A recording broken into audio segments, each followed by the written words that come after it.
Well, Bill and Janine, just within the last hour, Judge Riley Marchant told the Richmond School Board to produce to him a copy of the report for his review. You might remember that report was generated by a third-party probe into the shooting that happened outside of the Huguenot High School graduation on June 6th of last year. So far, the school board has declined to hand over that report publicly, but CBS 6 challenged their decision to keep it from the community.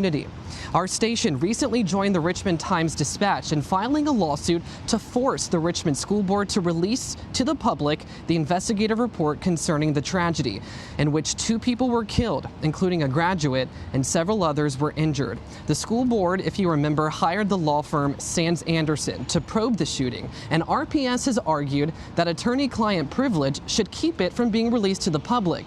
But we contend that privilege should not apply in this situation because the motivation behind the report was to get the facts about this shooting and about Richmond Public Schools' own operations, not to seek legal advice. Now, I took the witness stand today to outline how CBS 6 has closely followed the story from the start, and that in no official motions or public discussion of this third-party audit did the school board ever say that they were requesting legal services. Meanwhile, the school board argued that they always intended to keep this report confidential because they wanted to address their own civil liabilities.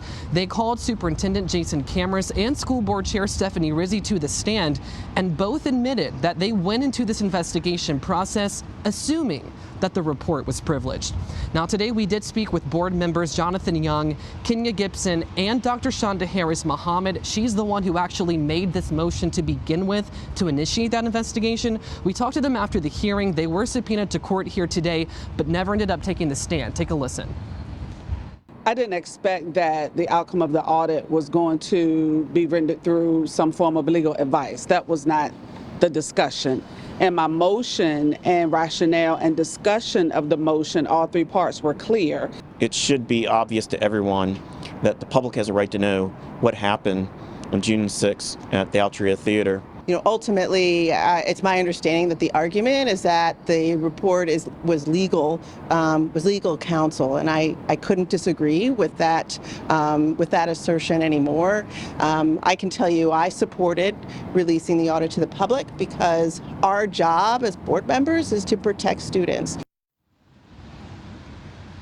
And now I do want to note today that under oath, neither Superintendent Jason Cameras nor the school board chair Stephanie Rizzi could definitively say that contained in this report is actually legal advice. Now, the judge says that he would like to review this report over the weekend. And his remarks, he says it's very important to read it line by line to ensure that not too broad of a brush was used to withhold it in its entirety. The judge says he will be issuing a written opinion no later than Thursday. Here outside the courthouse, I'm Tyler Lane, CBS 6 News.